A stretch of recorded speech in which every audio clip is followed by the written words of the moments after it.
Vamos a seguir el estudio de Juan 6, a terminar el pasaje en donde el Señor hace estas declaraciones un tanto fuertes para las personas que nos damos cuenta que terminaron por hacer que la gente se apartara de Él. Es lo que vamos a ver, veamos versículo 60 en adelante. Al oírlas, muchos de sus discípulos dijeron: dura es esta palabra, ¿quién la puede oír? Recordemos que Jesús habló de su carne, estaba hablando utilizando la figura del maná. El maná es el pan que Dios les dio a comer allá en el desierto a los israelitas por esos 40 años. Jesús entonces toma esta figura y dice: el verdadero maná soy yo, es decir, el verdadero pan que desciende del cielo he sido yo. Pero aparte del pan, que Él empieza a decir que es su carne, que tienen que comer su carne y que Él es el pan de vida, entonces empieza a unir con la sangre, que también debían beber su sangre. Y esto les pareció fuerte, esto les pareció chocante o difícil a las personas de escuchar, y lo vemos en el versículo 60. Al oírlas, muchos de sus discípulos dijeron: dura es esta palabra, ¿quién la puede oír? Jesús entonces continúa y les da unas palabras que lo que va a provocar es que se aparten completamente de Él. Dice versículo 61, sabiendo Jesús en sí mismo que sus discípulos murmuraban de esto, les dijo: ¿esto os ofende? Pues qué si vierais al Hijo del Hombre subir a donde estaba primero. El Espíritu es el que da vida, la carne para nada aprovecha. Las palabras que yo os he hablado son espíritu y son vida. Pero hay algunos de vosotros que no creen, porque Jesús sabía desde el principio quiénes eran los que no creían y quién le había de entregar. Y dijo: por eso os he dicho que ninguno puede venir a mí si no le fuere dado del Padre. Desde entonces muchos de sus discípulos volvieron atrás y ya no andaban con Él. Vemos este efecto tan difícil y complicado, pues Jesús, siendo el Hijo de Dios y teniendo discípulos, ya aquí Juan ya no nos dice es la multitud, que lo vemos después del milagro de la multiplicación de panes y peces, que es la multitud la que lo seguía, ya no habla de la multitud, ya no es judíos que estaban en la sinagoga, que lo menciona Juan en el versículo 59, que estas palabras las dijo en la sinagoga en Capernaum, sino que sus discípulos eran parte de sus discípulos, volvieron atrás y ya no andaban con Él. Versículo 67, dijo entonces Jesús a los 12, ¿queréis ir acaso también vosotros?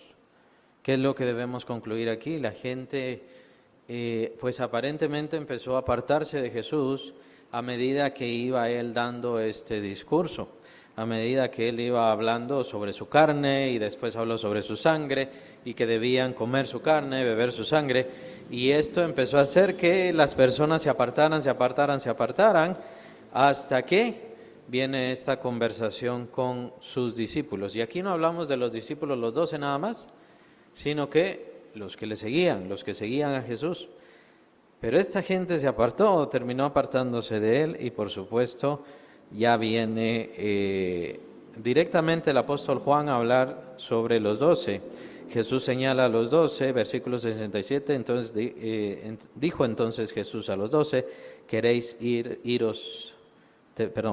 acaso iros también vosotros? Es decir, Jesús estaba quedando solo. Jesús estaba quedando solo, debido a las palabras que había dicho, no debido a los milagros que había hecho, no debido a lo que la gente quería hacer, sino las palabras que Él había dicho, que mencionaban su obra, quién era Él y qué venía a hacer, que es lo que hemos estado discutiendo estas semanas y dedicándole al discurso del Señor Jesús. Vamos a ver las palabras de Jesús. Ellos se habían ofendido por el discurso y ahora ellos empezaban a murmurar. Jesús les dice en el versículo 61, ¿esto os ofende? ¿Estas palabras os ofenden? Y dice versículo 62, pues qué si vierais al Hijo del Hombre subir a donde estaba primero. Pues qué si vierais al Hijo del Hombre subir a donde estaba primero. ¿De qué está hablando ahí? Ahí está hablando de la resurrección de Jesús. Jesús está hablando de su resurrección y más de su resurrección está hablando de su exaltación. Nosotros sabemos que este evento se da, pues obviamente más adelante se testifica por medio de los apóstoles, por medio de todos los testigos, por medio de todos los discípulos, se da testimonio de que Jesús ha resucitado. Y tenemos incluso el testimonio de aquellos que fueron incrédulos, así como Tomás. Por eso es que yo entiendo que esta falta de fe no es del todo afuera de la voluntad de Dios. ¿Por qué? Porque era necesario que personas más adelante en este mismo evangelio vamos a ver el ejemplo de Tomás. ¿Qué pasa con Tomás? Señalamos a Tomás, tal vez vemos de mala manera a Tomás porque Tomás dijo, yo no le voy a creer, yo no voy a creer que él resucitó, a no ser que lo vea, que lo tenga enfrente y entonces ponga mi dedo sobre sus heridas. Hasta entonces, ahora, claro, ¿es incredulidad? Sí. ¿Es falta de fe? Por supuesto. ¿No estaba creyendo en las palabras de Jesús y en las palabras de los demás apóstoles? Sí, también. Por supuesto que sí, pero sirve. ¿Sirve por qué? Porque es un incrédulo, siendo discípulo de Jesús, conociendo a Jesús, caminando con Jesús, fue incrédulo de la resurrección de Cristo y entonces cree hasta que ve al Señor Jesucristo. Entonces, con esta cuestión de la incredulidad, nos vamos a topar bastante en los evangelios. No era bueno que los discípulos de Jesús fuesen incrédulos, no es bueno que nosotros, mucho menos que nosotros, seamos incrédulos. Pero en este momento, en cuanto a los evangelios, es importante, ¿por qué? Porque los evangelistas, porque los discípulos dan testimonio precisamente que Jesús ciertamente sí resucitó. Ellos tenían miedo cuando Jesús es crucificado, cuando Jesús es muerto en esa cruz. Ellos, ¿qué hicieron? Los discípulos, los 12, fueron a esconderse. Estaban ahí escondidos. ¿Por qué? Porque tenían miedo. Si mataron a Jesús, nos van a matar a nosotros también. Eso era lo que pensaban. Ellos no eran valientes, ellos no tenían fuerza, ellos no tenían ánimo, ellos tenían temor de lo que les podía pasar a ellos. Ellos no tenían el valor de, pues Jesús va a resucitar, Jesús va a levantarse entre los muertos.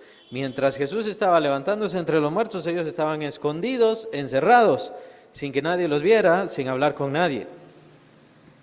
Entonces, esa incredulidad sirve para los eventos de testimonio, el dar testimonio de la verdad del Señor Jesucristo y de su levantarse de entre los muertos. Entonces, en medio del ministerio de Jesús, Él tuvo que lidiar con la incredulidad de sus discípulos. Tomemos en cuenta esto.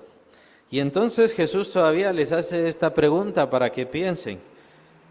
¿Será que entonces iban a creer? Es más o menos lo que quiere decir, o cada quien puede tener su postura al respecto de este versículo 62. ¿Será que ahí sí van a creer cuando vean al Hijo del Hombre ser exaltado y cuando esté ahí? Si vieran al Hijo del Hombre estar en la gloria, ahí a la diestra del Padre, ¿será que ahí sí creerían? ¿Será que ahí no se ofenderían? ¿Será que ahí se aceptarían mi palabra, mis testimonios, lo que les estoy diciendo? ¿O no? ¿Por qué le estaban creyendo a Jesús? Esa es la gran pregunta.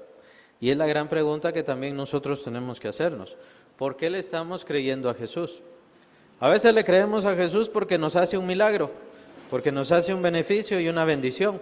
A veces es por eso que le creemos a Jesús.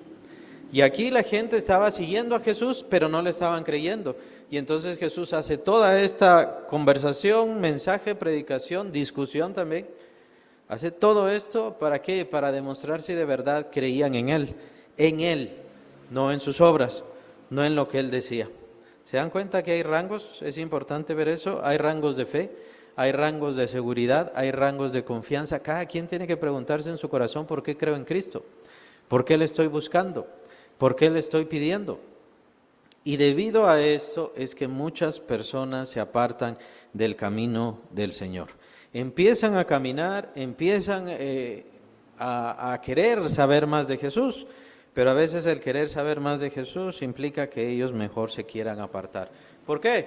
Porque Jesús exige cosas, porque el Señor demanda cosas, porque el Señor espera cosas. A los cristianos de hoy les cuesta venir a la iglesia, les duele venir a la iglesia, simplemente eso. ¿Qué pasaría si el Señor les exigiera la vida? Si por seguir al Señor tienen que perder sus bienes, sus casas, sus posesiones, ¿qué pasa? ¿Qué pasaría con ellos? ¿Dejarían de creer en Cristo? ¿Dejarían de confiar en Cristo? Es entonces donde viene la gran pregunta. El Señor entonces está buscando en sus corazones, está haciéndoles reflexionar en qué es en lo que están creyendo. ¿Quién soy yo?, les está diciendo Jesús. ¿Quién soy yo? Es que ¿quién piensan? ¿Quién creen que soy yo? Yo vengo del cielo, pero no vengo del cielo nada más. Yo estaba con el Padre. El Padre y yo uno somos. Y más adelante el Señor Jesús seguirá diciendo todas estas cosas y empezará a dar más y más revelaciones cada vez más y más profundas y más sublimes al mismo tiempo. Más difíciles de entender, bien se puede decir así. Hace falta meditar para creer en Cristo, hace falta inspeccionarse a uno mismo, hace falta reflexión, hace falta entender qué es lo que yo quiero, cuáles son mis intenciones y de acuerdo con eso yo voy a comprender quién verdaderamente es el Señor Jesucristo. Y no solo yo, sino todos los que estén buscando al Señor Jesucristo. La idea acá no es que ellos fueran a entender o que el Señor quisiera que entendieran todas sus palabras. Lo hemos explicado. ¿A qué se refiere con la sangre? ¿A qué se refiere con la carne? No se refiere a algo físico, no se refiere que Él sería partido y puesto ahí en una mesa y todos entonces lo tenemos que comer.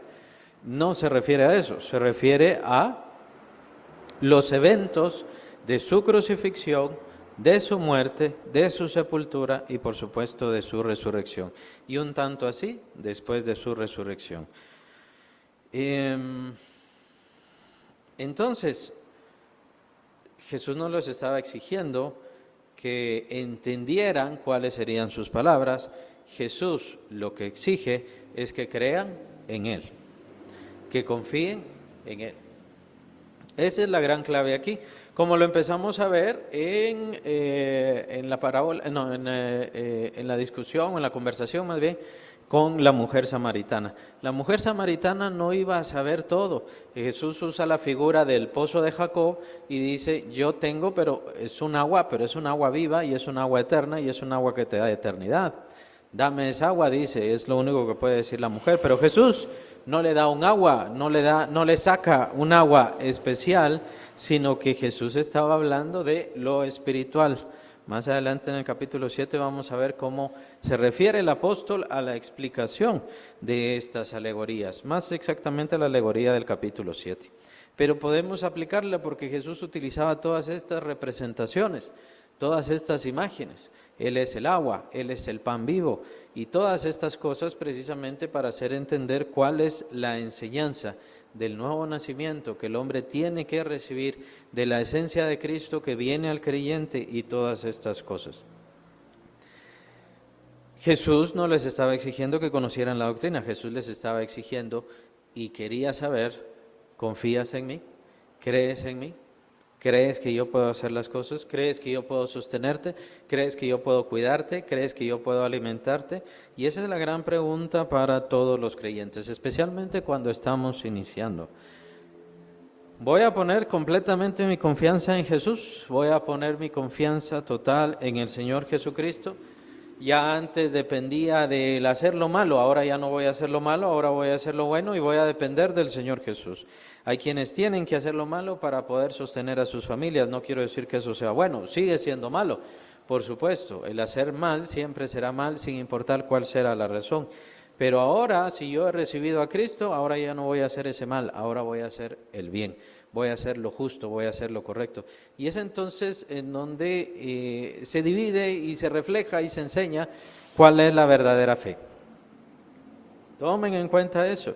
Por eso es tan importante que las personas sigan oyendo. Ya recibieron a Cristo. Si ya recibieron a Cristo es algo muy bueno, es la conversión. Excelente, pero tienen que seguir escuchando. ¿Por qué? Porque ¿cómo está su fe? Tienen que evaluar su fe, tienen que comprender su fe.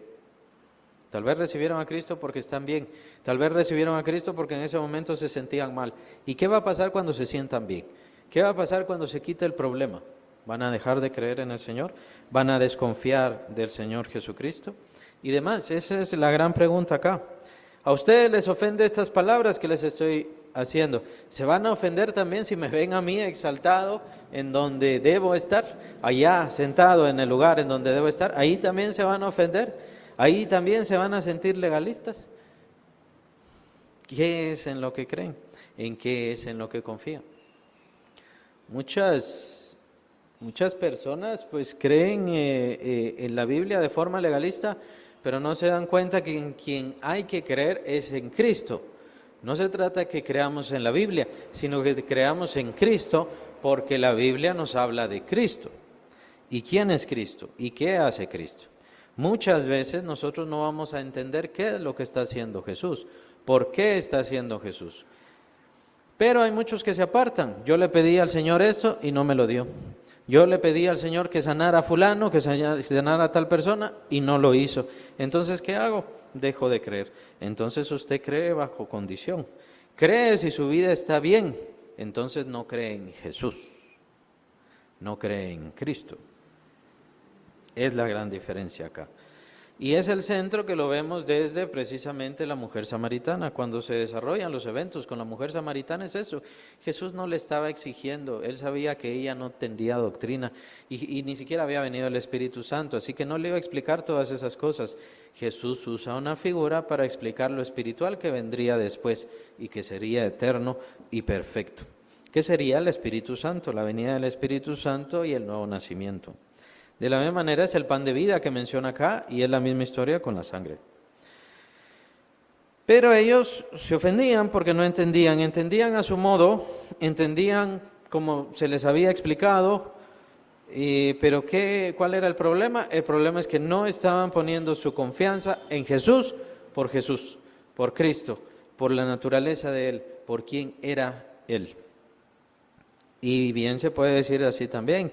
No estaban amando a Jesús por quién Él era, sino por lo que hacía. Y por lo que hacía, si les era conveniente a ellos. Muchas veces por eso bien puede ser que el Señor no escuche ciertas oraciones. Bien puede ser que por eso el Señor no conteste. No porque Él no quiera, sino porque en todo momento nos está probando. Si el Señor probó a estos discípulos, por supuesto que nos está probando a nosotros. Tomen en cuenta que aquí es el segundo año de ministerio del Señor Jesús, segundo año. Y al hacer más o menos cuentas, es muy probable que sea mitad del segundo año. O sea, quedan unos 6 meses para entrar al tercer año de ministerio. Eso quiere decir que estamos a mitad del ministerio de Jesús, más o menos. Un poco antes, pero más o menos estamos a mitad del ministerio de Jesús. Y según nos da testimonio aquí el apóstol Juan, todos sus discípulos se le fueron. Todos sus discípulos se le fueron. Y todavía les habla a los 12, al círculo. ¿Ustedes también se quieren ir? Versículo 63, el Espíritu es el que da vida, la carne para nada aprovecha. Las palabras que yo os he hablado son espíritu y son vida. ¿A qué se refiere el Espíritu es el que da vida? Son palabras muy interesantes, son palabras muy importantes, porque aquí no está hablando del Espíritu Santo. En nosotros como creyentes sabemos que tenemos vida eterna porque el Espíritu Santo está en nosotros, también se aplica. Pero si Jesús está hablando de lo espiritual, ¿será que se refiere a eso? Por eso el hombre, como pierde su naturaleza espiritual, por eso el hombre ya nace con muerte. Debido a que el hombre no tiene comunicación con lo espiritual o no tiene esa naturaleza espiritual, por eso el hombre definitivamente nace muerto, al menos así lo creemos. El hombre está separado de lo espiritual, el hombre está aparte de lo espiritual, aún así siendo pequeño, de todas maneras ya tiene muerte espiritual, está separado de lo espiritual, por lo tanto no tiene vida. Es el Espíritu lo que da vida, dice Jesús, y nosotros espiritualmente como humanos ya nacemos con esa muerte, con esa separación. Estamos separados de la vida. La carne para nada aprovecha. ¿Por qué? Porque se va a corromper. La carne se debilita, la carne se enferma, la carne se arruina. La carne es algo momentáneo, la carne es algo efímero. Y entonces Jesús también está llamando la atención, dejen de poner tanto la vista en las cosas visuales. Dejen de poner tanto la vista en las cosas que ven, en las que sienten, en las que escuchan, en las que tocan. Hay más cosas. Hay cosas espirituales, hay cosas profundas, hay cosas que tienen que ver con la vida. ¿Por qué el ser humano no se considera muerto? Porque todavía puede usar sus piernas, porque puede ver, porque puede oír, porque puede hablar, porque puede comer. Entonces dice, yo tengo vida. No, tiene vida en su carne, pero esa es momentánea, esa es pasajera, es efímera, es fugaz, es débil, es poca cosa, la vida de la carne. Pero ya tiene la vida espiritual. ¿Cuánto dedica a lo espiritual? ¿Cuánto dedica a las cosas profundas que tienen que ver con la vida de verdad? Como humanos, lastimosamente, estamos en una situación y condición que tenemos que ponerle mucha atención a nuestra carne y poquísima atención a las cosas que no vemos. Prácticamente no le ponemos atención a las cosas que vemos. Y aquellas cosas que no vemos, pues casi siempre nos parecen aburridas, cansadas, molestas, irritantes, ¿no? Claro, ¿por qué? Porque todo el tiempo estamos conscientes y pendientes nada más poniendo nuestra atención sobre nuestra carne. Y no nos damos cuenta de que hay más cosas más profundas, más importantes, más necesarias. Eso es lo que quiere decir Jesús. Dejen de ver mis palabras desde la forma como ustedes la ven en forma natural, pan y beber algo. Dejen de ver mis palabras en ese sentido. Mis palabras tienen que ver con lo espiritual. Yo les estoy hablando de las cosas profundas, de las cosas importantes, trascendentales, necesarias, vitales para ustedes. Y eso lo dice más adelante. Las palabras que yo os he hablado son espíritu y son vida. Yo sé que no lo entienden completamente ahora, pero lo estoy diciendo.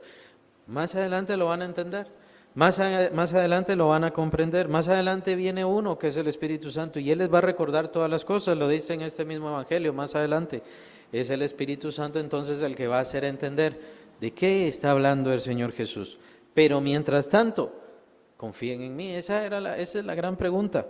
Bien le podemos decir, la puerta de entrada al Evangelio, a la vida y a la vida cristiana. Confío en Jesús. No por lo que me da. No por lo que le pido y me da. Confío en Él por quién es Él. Le entrego a Él mi vida. Le entrego a Él mi alma. Le entrego a Él el cuidado de mi alma. Y si digo que le entrego a Jesús el cuidado de mi alma, le entrego también el cuidado de mi vida entera. Es decir, todas las noches yo oro al Señor, todos los días, en la mañana temprano, yo oro al Señor, yo le encomiendo a Él mi vida. Señor, yo no sé si este es el último día que vivo, yo no sé si esta es la última noche que paso sobre esta tierra, pero yo confío en Ti completamente. Te lo entrego todo a Ti. Todos mis días están en las manos de Cristo, todas mis noches en las manos de Cristo, cada vez que como, todo eso depende de Jesús. Por eso también le agradecemos al Señor por esos alimentos que Él nos provee, porque creemos que Él nos provee esos alimentos. Jesús está pendiente de nosotros en qué comemos, cómo dormimos. Salmo 121 menciona, no se duerme el que te guarda, porque Él nos está ahí guardando y protegiendo mientras nosotros estamos durmiendo. Entonces yo le estoy confiando a Él. Y no porque todo me va bien, todo me sale bien. Claro, el creyente tiene promesas. Tenemos la promesa de recibir bendición. Tenemos la promesa de ser de bendición o ser para bendición. Esa es la promesa. ¿Cómo puedo ser para bendición si yo no tengo en abundancia para ser generoso? Entonces, yo tengo la promesa, todos tenemos la promesa de recibir bendición para poder dar bendición. Pero eso no quiere decir que todo me va a salir bien, no quiere decir que no voy a tener problemas, y no quiere decir que no voy a enfermarme. Todo lo contrario. Aquí lo dice Jesús, la carne para nada aprovecha. Nos vamos a enfermar, la juventud se terminará, la sanidad, la salud, la fortaleza se va a acabar. Y entonces, ¿qué tanto le dediqué a lo espiritual? Jesús entonces está revelando estas cosas espirituales. Y aquí entonces ya viene la conclusión con respecto a todo el discurso. Cuando Jesús hablaba de Él como pan, ¿qué estaba hablando? Estaba hablando de cosas espirituales, no estaba hablando de cosas materiales. Cuando Jesús estaba hablando de su sangre y de beber su sangre, ¿de qué estaba hablando? Cosas espirituales, no cosas materiales. Pero son cosas espirituales y las cosas espirituales sí tienen que ver con la vida. Las cosas espirituales sí tratan de la vida. Jesús entonces les está haciendo entender y nos está explicando a nosotros por qué Jesús habla como habla, por qué Jesús habla de esta forma. Jesús habla de esta forma porque está tratando de explicar lo espiritual. Cuando vemos entonces bueno, hay tantísimas imágenes, ¿no? Jesús como una fuente de agua viva. No es que literalmente va a ser una fuente de agua viva, está explicando lo espiritual, lo vemos en este versículo 63. Mis palabras son espíritu y mis palabras son vida, porque lo espiritual, en lo espiritual es donde está la vida. Vean qué interesante esto y es para que llame la atención de todos. Si usted centra su vista, su atención en las cosas materiales, en las cosas físicas, en las cosas que ve, lo único que va a encontrar es la muerte. Para que encuentre la vida, tiene que dejar de centrar su atención en sus sentidos y en lo material y en lo físico. Tiene que centrar su atención en lo espiritual. Vea qué clave tan importante. Ni siquiera le estoy diciendo cuál es la clave de la vida, cuál es el sentido de la vida. Ni siquiera le estoy preguntando eso, ni siquiera eso está diciendo Jesús. Jesús está aclarando, para poder encontrar la vida hay que poner atención en las cosas espirituales. Y esas cosas espirituales son las que yo les estoy hablando. Entonces, tienen que poner atención en mis palabras, porque mis palabras sí tienen sentido espiritual y sí tienen vida. Lo que pasa es que ahorita no las van a entender. En este momento todavía no las van a entender. Jesús es, bueno, un tanto complicado, se podría decir. Lo que pasa es que Jesús habla como sin tiempo, como Dios. Dios no tiene tiempo. Entonces Jesús ya está hablando de la vida, está hablando de la eternidad, está hablando del nacer de nuevo, está hablando de que Él está en nosotros, de que su esencia y su naturaleza está en nosotros, cuando el Espíritu Santo ni siquiera había venido. Pero claro, ¿en qué momento iba a hablar de todo esto Jesús? Tenía que hablarlo en este momento. Pero estas palabras quedaron registradas y quedan firmes precisamente, ¿para qué? Para que más adelante nos demos cuenta, así como esta explicación que hemos venido dando desde la semana pasada, la semana anterior y todo, sobre las discusiones de Jesús, que tienen un sentido más profundo y que tienen que ver con los puntos y detalles características del Evangelio. Nunca literalmente vamos a comer la carne de Jesús y nunca literalmente vamos a beber la sangre de Cristo. Él mismo lo dice aquí, mis palabras son espíritu y son vida. Así que Jesús, si es la vida y Él venía a darnos vida, tenemos que tomar la vida de Él. No habría otro sentido.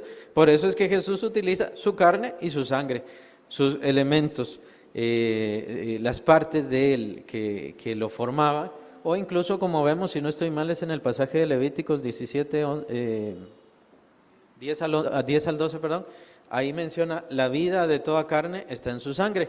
Entonces eso mismo podemos bien tomar. ¿Por qué Jesús toma la figura de su sangre? Porque su vida estaba en su sangre, entonces hay que tomar su vida. Por eso es que utiliza Él la figura, es una figura de su sangre. Su sangre nunca la vamos a beber, probablemente nunca vamos a ver su sangre. Tal vez, sí, un tanto de lejos.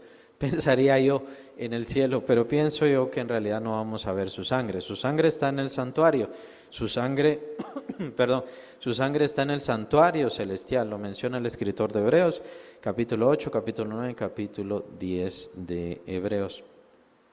Su sangre está en el cielo, así que se hace la justificación, pero nosotros no vamos a ver la sangre de Cristo. ¿Cuál es la prueba de que la justificación está hecha? Que viene el Espíritu Santo.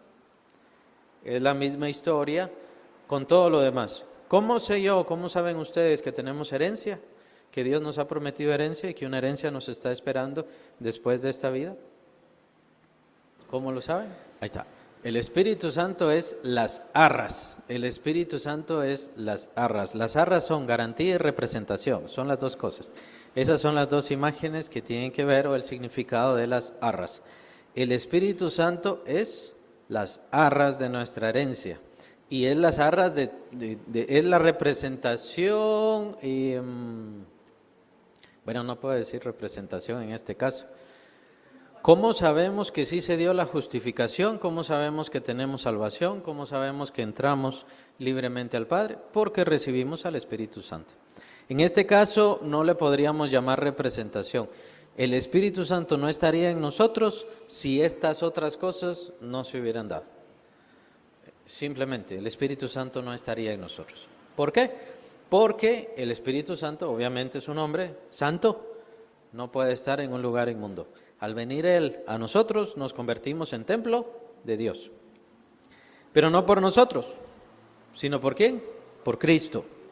Cristo es el que nos purifica. A causa de esa purificación viene el Espíritu Santo a morar en nosotros, ¿no? Entonces, todo es doctrina, todos son principios elementales de la fe. Podemos ir profundizando en estos puntos, podemos ir mejorando, ampliando nuestro conocimiento en estos puntos, pero estos son los puntos básicos, no vamos a encontrar otros puntos mayores. Y Jesús estaba hablando sobre esto, precisamente. Jesús hablaba sobre estas cosas y decía, estas son las cosas que ustedes tienen que encontrar para tener vida. Ahora, dedicarme a lo espiritual me da vida, nosotros ya entendemos que esto va más allá. Dedicarme a lo espiritual, más bien, para encontrar la vida necesito al Espíritu Santo, el Espíritu de vida. El Espíritu Santo también es el que nos da testimonio, capítulo 8 de Romanos, el Espíritu Santo nos da testimonio de que somos hijos de Dios. No se trata de que ustedes reciban testimonio de mí o de algún hermano de la iglesia, nada de eso importa. Es decir, el testimonio que nosotros tenemos que tener está dentro de nosotros por medio del Espíritu Santo y por eso yo tengo la convicción de que soy hijo de Dios. Nosotros como creyentes y como parte de la iglesia llamamos a las personas al conocimiento y a que obtengan su oportunidad de salvación por medio del Señor Jesucristo.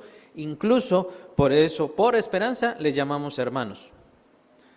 Hay muchos que han estado nada más una temporada en la iglesia, un año, unos meses nada más, 5 años. De hecho, hay quienes han tomado su temporada de unos 40 años en la iglesia, que no entiendo por qué, y aún así no se logran convertir.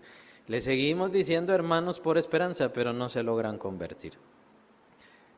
¿Cuál es el dilema? El dilema es la fe. Es el desajuste de la fe. ¿Qué tiene que ver el pecado, las decisiones? Cada quien tiene una fe como decide.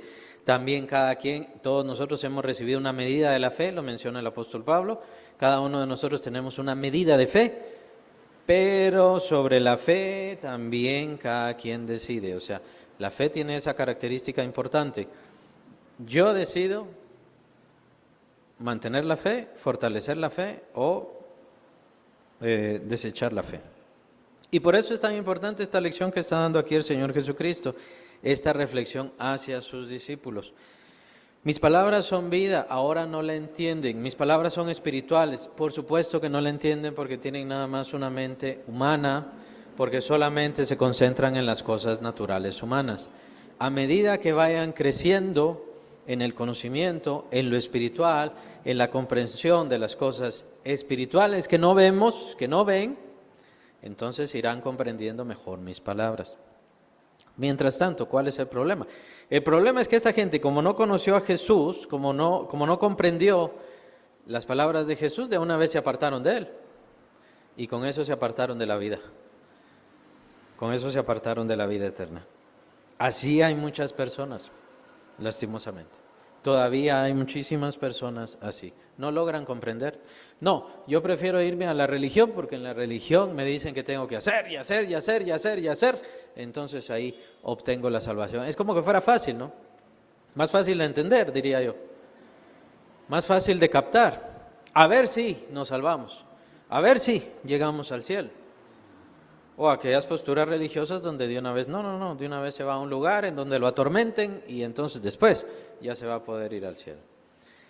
Pero pareciera en la mente humana eso es más fácil, más sencillo, que simplemente confiar en Dios en su bondad, que en la bondad de Dios Él ha entregado a su Hijo y al entregar a su Hijo entrega como regalo la salvación.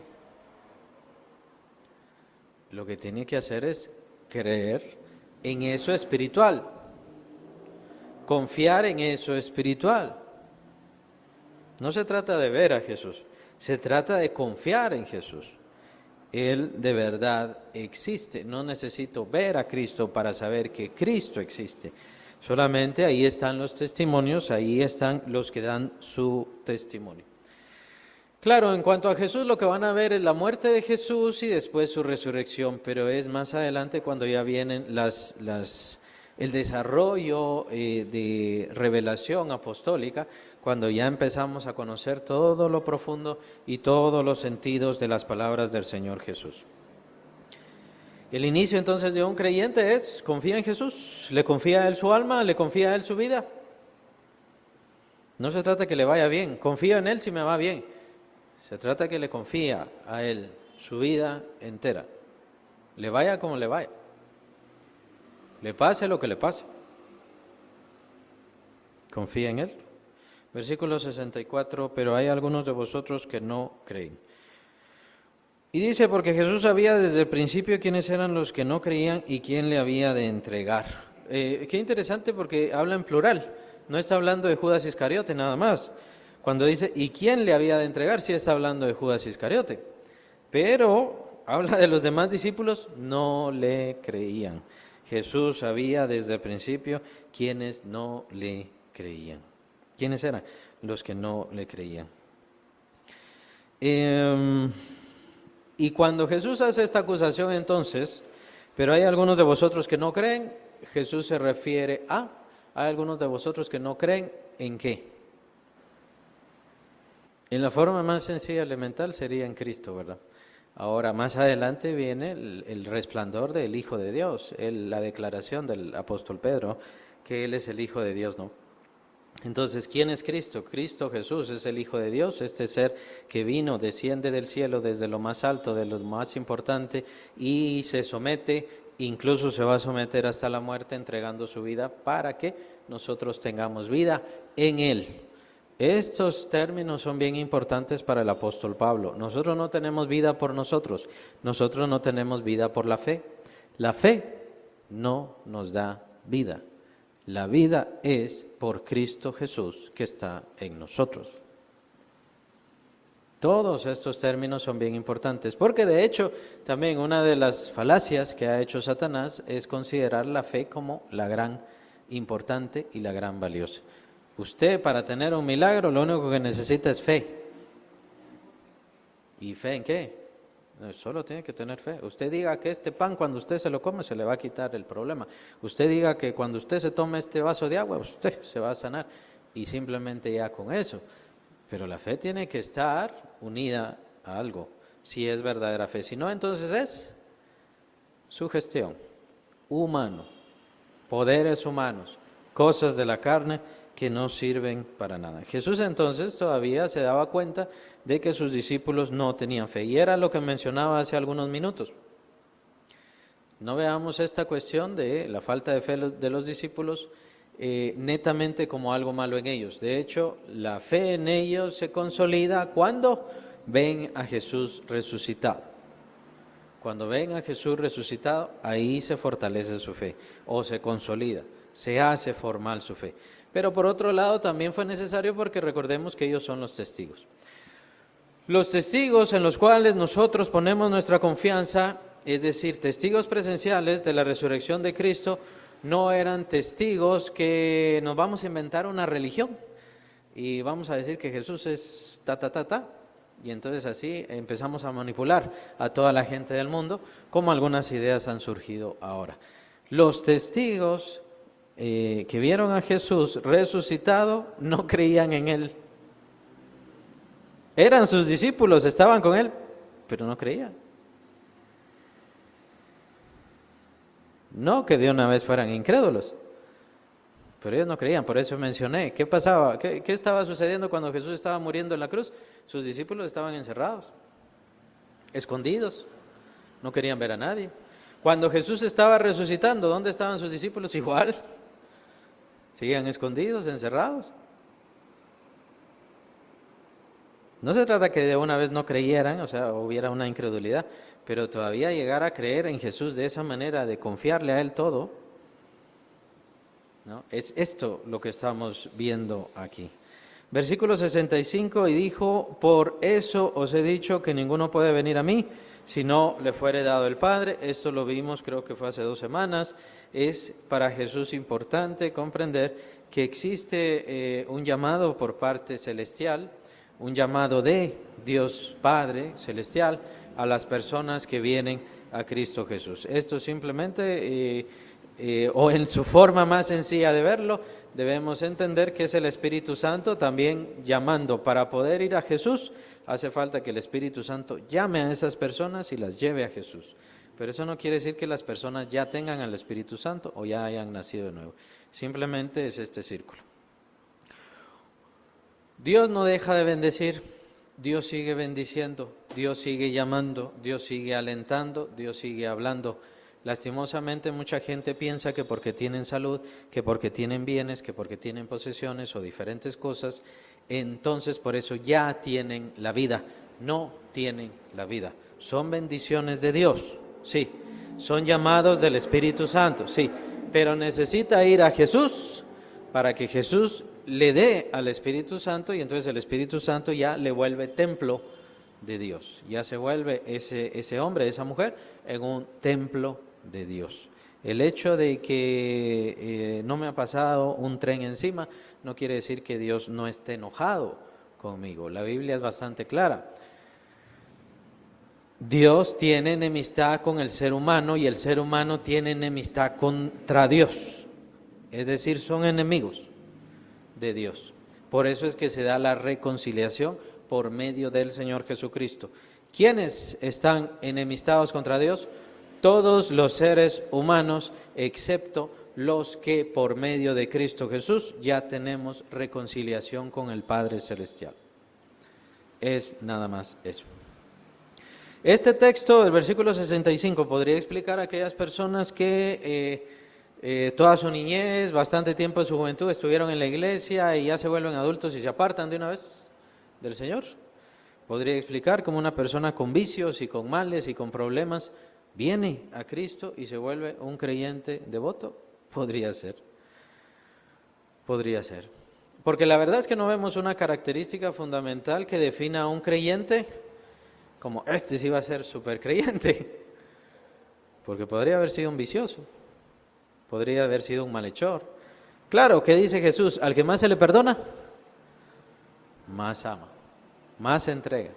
Pero eso no quiere decir, bueno, no nos dediquemos a aquellos que están bien y vamos con los pobres que están muy mal, porque ellos son los verdaderamente creyentes. Creyentes vamos a encontrar por todos lados, muy buenos, muy generosos, moderadamente. Jesús lo menciona en su parábola del sembrador.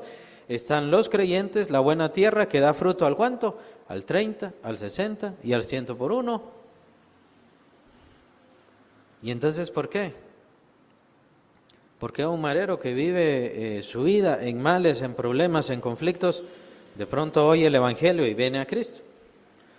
¿Y por qué una persona que escucha la palabra de Dios desde pequeño se aparta de Dios ya cuando es grande?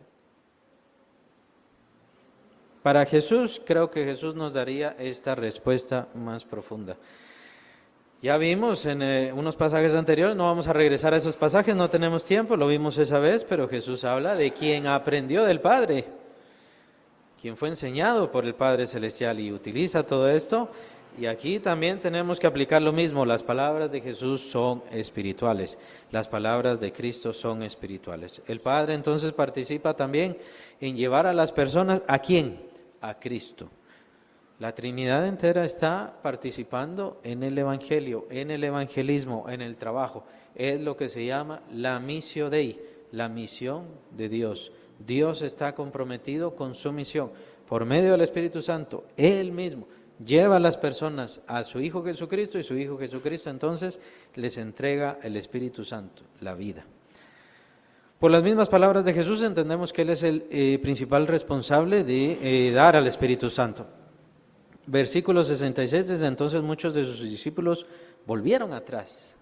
Ahora aquí es la referencia que mencioné hace un momento, los discípulos de Jesús se apartaron. No estamos hablando de la multitud, no estamos hablando de los que estaban en la sinagoga del versículo 59, los mismos discípulos de Jesús se apartaron, le dejaron. Mi papá mencionaba de que Jesús estaba hablando aquí en un sentido muy enojado, muy brusco, y tal vez eso era también lo que había molestado a las personas y había hecho alejar a las personas. Llama la atención por qué Jesús, y es lo que estuve meditando, por qué Jesús hace esta confrontación tan fuerte, por medio de sus palabras, por medio del caminar, por medio del apartarse. ¿Por qué Jesús hace esta confrontación tan fuerte? ¿Será que ya a medida de sus señales, de su predicación y de todo el tiempo que estaba ahí, aún así no entendía? ¿Aún así no le creían como debían creerle? ¿Aún así no le buscaban como debían buscarle? Todo es un llamado para los creyentes. Es un poco complicado, pues obviamente en la mente de Dios, y Jesús opera en la mente misma de Dios. Como menciono, la incredulidad de los discípulos es importante para nosotros, porque tenemos el testimonio fiel de hombres normales, elementales, que se les presentó esto. Ellos no formaron una iglesia, una religión para control del mundo. Ellos no pensaron en Jesús como utilizarlo para su propio beneficio, sino que ellos tuvieron miedo, tuvieron temor, quisieron apartarse, y vemos incluso a Pedro regresando a pescar después de la muerte de Cristo. Pero ¿qué pasa? Con Cristo resucitado viene la transformación de sus vidas. Entonces, ¿era necesaria esa incredulidad de los apóstoles? Pienso yo que sí. Era útil en ese momento. Pero eso no quiere decir que Jesús no les instruyera y que quisiera que creyeran y que confiaran en Él. La caminata en el agua, que también está en este mismo pasaje, fue una instrucción a los discípulos y especialmente a Pedro, obviamente. Pero es bien interesante. Es bien interesante. ¿En qué forma lo aplicamos a nosotros? Que Jesús conoce nuestra incredulidad. Jesús conoce nuestra incredulidad. No hace falta que la escondamos de Él, ¿no? ¿Sí? ¿Ibas a decir? Jesús entiende nuestra incredulidad, y con esta incredulidad no quiero decir igual que de una vez no creyeran en Jesús, sino que, no sé, la cuestión de la fe va a una especie así de paso a paso, de etapas, va en un fortalecimiento, y eso es la vida cristiana. Y en nuestra vida cristiana vamos en un fortalecimiento. Dios está fortaleciendo nuestra fe hoy por lo que va a venir mañana. Usted no sabe qué es. Usted no sabe qué va a sufrir mañana, cuáles serán sus golpes de mañana, qué conflictos y qué situaciones van a venir. Por eso es que Dios está fortaleciendo su fe hoy y le está instando, tenga fe, tenga confianza. ¿Por qué? Y lo mencioné hace un momento, vimos hermanos que por décadas estuvieron en la iglesia y se fueron. ¿Por qué? Por la fe, falta de fe, muerte de su fe, desconfianza y demás. Perdieron la fe. En la parábola del sembrador el Señor especifica bien todo esto. Entonces siempre está el cuidado de la fe en nuestra vida cristiana, por eso es importantísimo la vida cristiana. En nuestra vida cristiana se está cuidando nuestra fe y fortaleciendo nuestra fe. Y el Señor sabe hasta dónde llega nuestra fe, y por eso es que nos da desafíos. Por eso es que los problemas que a veces enfrentamos decimos, puchica, esto ya me superó. Sí, es que ese es el punto. Le superó para que usted aprenda a poner su confianza y su fe se haga más fuerte. Aprender a poner su confianza en Cristo. No es que le ha superado, no le ha superado, sino que ha superado la fe que tenía antes. Ahora necesita una fe más fuerte y necesita estimular o fortalecer, ejercitar, también se puede usar ese término, mayormente su fe. Entonces, es un entrenamiento. Si vemos lo que hacía Jesús, es un maestro muy singular. Él estaba entrenando la fe de sus discípulos, aunque esa incredulidad iba a permanecer, ese toque de incredulidad iba a permanecer hasta el final. Y vemos a Tomás, ¿no? Yo no voy a creer, Yo no voy a creer hasta que ponga y toque, hasta que le vea, pero toque aparte sus heridas y hasta entonces. Pero es importantísimo para nosotros porque la palabra que nosotros hemos recibido no la recibimos de hombres que ellos de forma mala quisieron establecer una religión, no, sino que hombres incrédulos que llegaron a creer cuando vieron a Cristo Jesús. Y hasta creyeron tanto que entregaron sus vidas. Si quieren verlo, ese es el fin del creyente y de la vida cristiana, que nuestra fe sea tan fuerte, tan firme, tan sólida, que seamos suficientemente capaces como para poner nuestra vida en defensa del testimonio de nuestro Señor. Yo ya tengo esa fe, diría yo, no, bueno, por eso es que está el crecimiento, por eso es que está el desarrollo. No voy a dejar a mi Señor por nada, sin importar que pierda, que me pase. Muchos han fallado esa prueba, muchos han fallado esa prueba. Por eso es que el Señor se mantiene ejercitando nuestra fe y ejercitando nuestra fe. Los últimos versículos dijo entonces, el 66 ya lo vimos, sus discípulos se apartaron. Versículo 67 dijo entonces Jesús a los 12, ¿queréis acaso también vosotros, iros también vosotros? En parte es como, si quieren ir, son libres, se quieren apartar. Pero qué interesante aquí y qué fuerte el considerar que Jesús se quedó casi solo. De aquella multitud que estaba en el desierto, de toda aquella multitud que le estaba siguiendo, de toda esta predicación en las sinagogas, Jesús prácticamente ya se estaba quedando solo. Por las mismas palabras que él estaba diciendo, por lo brusco que ellos vieron. Muy probablemente en él. ¿Queréis acaso iros también vosotros? Y la respuesta, por supuesto, del apóstol Pedro, pero ya no tenemos tiempo. Solamente vamos a verla y si la dedicamos mejor le dedicamos otro día, la próxima semana. Dice, le respondió Simón Pedro, Señor, ¿a quién iremos? Tú tienes palabras de vida eterna. Y nosotros hemos creído y conocemos que tú eres el Cristo, el Hijo del Dios viviente. Vamos a estudiar esas palabras la próxima semana. No sé si hay alguna pregunta o comentario. Exacto. Es algo muy normal y lo vemos en nosotros. Pienso yo que todos los que hemos crecido espiritualmente, todos los que hemos llevado un crecimiento espiritual, logramos ver eso, esa dificultad. ¿Y será que le digo al Señor? Señor, en esto no confío. Señor, esto ya me superó. Señor, esto es más fuerte que yo. Y está bien decírselo. No es que desconfíe del Señor, sino ¿qué va a pasar? Es que muchas veces la fe solamente se trata de eso. Yo solo confío, lo pongo todo en las manos del Señor y que Él sea el que vea. Muchas veces por eso mismo el Señor nos sorprende haciendo esas obras especiales, importantes, pero también es esperando que creamos. Una cosa es hoy no creo y el Señor responde a mi sinceridad y me ayuda a creer, y otra cosa es que después de eso yo sigo sin creer. Entonces yo voy a creer por los bienes que Cristo me da. Y eso es incorrecto. Era precisamente lo que estaba pasando con estas personas.